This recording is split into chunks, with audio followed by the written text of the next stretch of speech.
I'm not a minister, but I am, in some ways, my pulpit is the stove. So my sermon is food. I'm gonna start doing some basting. My name is Rawlston Williams. I'm chef and owner of the Food Sermon Kitchen. I'm from St. Vincent and the Grenadines. Growing up in the Caribbean, you're cooking from 5 years old. My mom left me when I was 3 years old. She came to the United States to meet my dad. It was supposed to be a quick turnaround where she would end up coming for me. What ended up happening was it took 7 years.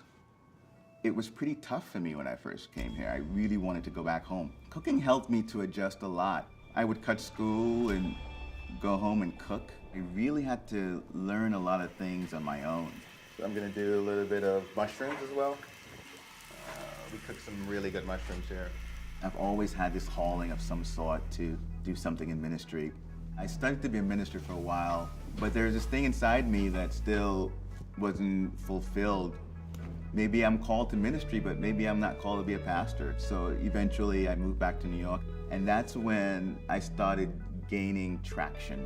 New York pushes you. Everyone has a thing in New York. They have a story. They have to work hard and grind. You know, someone's always doing something, have a little hustle going on.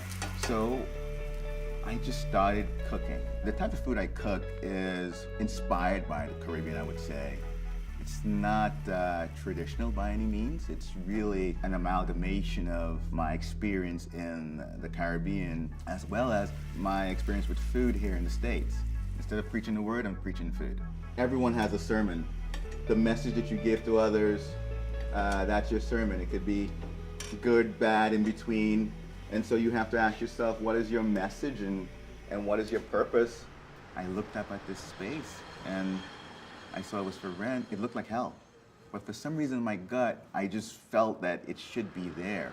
That's the space. It was not supposed to be a restaurant. It was supposed to be a catering kitchen. But in New York, they expected a restaurant. Simple. Broccoli, some water. I guess, you know, people always say, what's your favorite dish? And I always say, my favorite dish is my next dish, you know?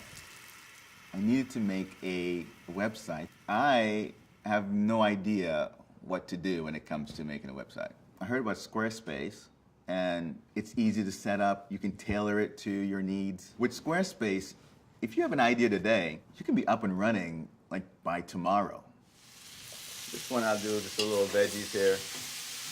Less than a year of being open, the New York Times visited my space about 3 times. Everyone started showing up.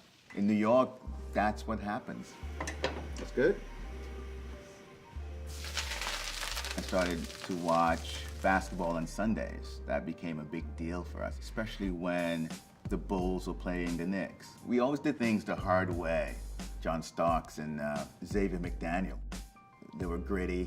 New York teams were not very flashy. We're very gritty. To be successful in New York, I believe you have to have a great work ethic, understand that you have to work long hours, bust your butt. If you continue to grind, you will succeed.